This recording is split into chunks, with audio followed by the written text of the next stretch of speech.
because it is a story of the promise of John's birth and the dialogue it prompts between Zechariah and the angel Gabriel, which, if we read furthermore, it continues on for the rest of the chapter that wasn't read today.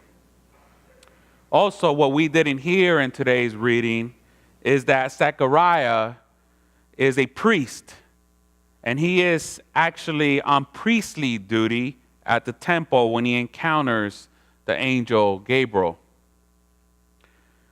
Today's reading focuses immediately on the liturgical routine because the angel is standing on the right of the altar of incense and the disruption of it by the appearance of the angel of the Lord. Of course, the appearance strikes Zechariah with terror, and it is in the context of reassuring Zechariah that Gabriel announces Elizabeth will bear him a son, something we learn from today's reading that Zechariah has been praying for. And so because Zechariah was on temple duty, means that he was inside what we would call a church, just as we are in today. We are all gathered today as a faith community. And so I wonder how many of us come to church expecting to meet an angel of the Lord in worship. And maybe many of us attend worship to honor our commitments and offer up prayers like Zechariah. Many of us are here longing for an opportunity to be emotionally moved, to be challenged from the sermons, the music, the readings, to live in the way of God. And I wonder how many of us are actually expecting to experience the holy or to have our prayers answered. How many of us are expecting God to do something new or expecting to have such an encounter with an angel as Zechariah did?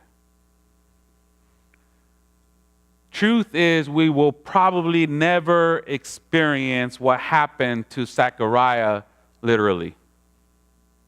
But all of us have at some time felt fear in our lives, or that we are alone against an impossibly large force.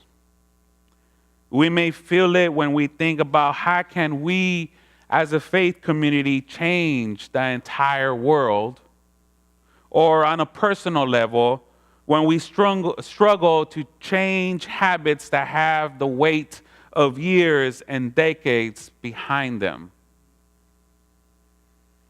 All of us go through times when we feel alone and fearful in life. Fear for other people and the injustices they are experiencing. Maybe you feel alone and fearful when you try to express yourself and no one seems to get what you're saying.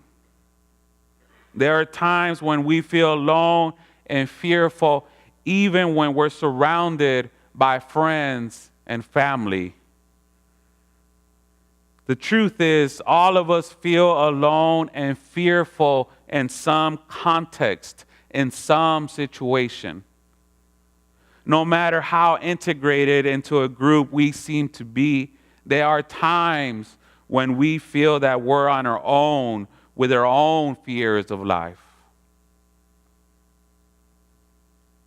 We can especially feel alone and fearful at the times when we most need help, at the times when we are faced with obstacles and challenges. Most of us know the feeling of having to take on a struggle in our life with a sense that we're going into battle by ourselves. So we know something of the feeling that Zechariah had of being fearful of an encounter that was not expected. Many of us have waited for years for our prayers to be answered, even while we may be struggling with despair and broken dreams.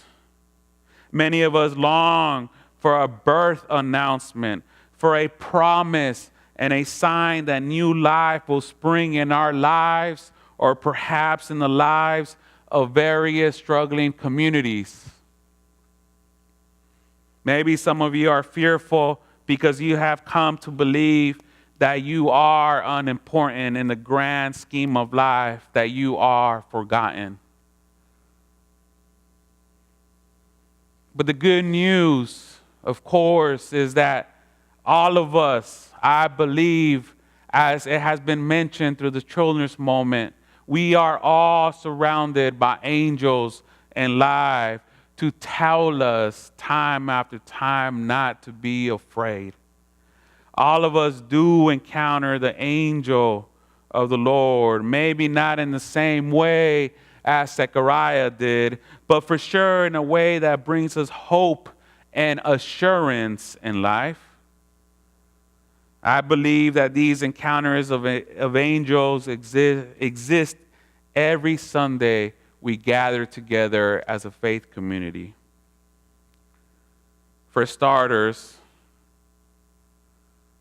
I bear witness to how important it is to provide vital worship experiences, which is led by our wonderful choir every Sunday, who with their singing and playing of the piano and of the bells and of the organ and other instruments anticipate a still speaking God, who with their gifts take the role of angels and minister to us to make us on Sundays feel at peace and bring hope into our lives through music.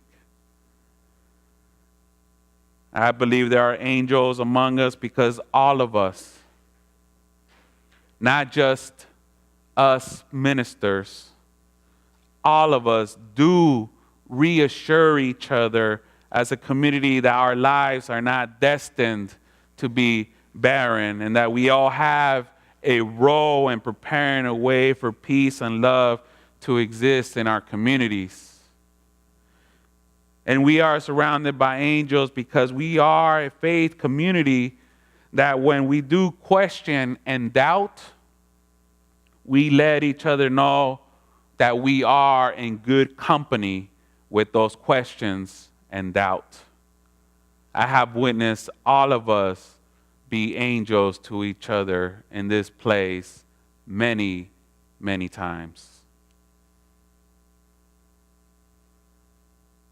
In Luke chapter 1, verse 5, right before the excerpt of today's reading, it reads, "In the days of King Herod of Judea, there was a priest named Zechariah."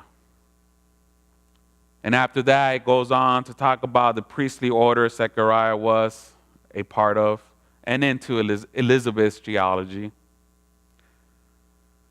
But what I know is that the days of Herod were not easy days for God's people. Yet in the midst of such times, God spoke to and through ordinary people. Yet even today, I believe the world is pregnant with divine possibilities. I believe that if we sit still and not anxious enough to watch and wait, we will hear and see not only the angels around us, but that we are a people ready to be messengers of hope with one another and to the rest of the world that could always use it. Amen.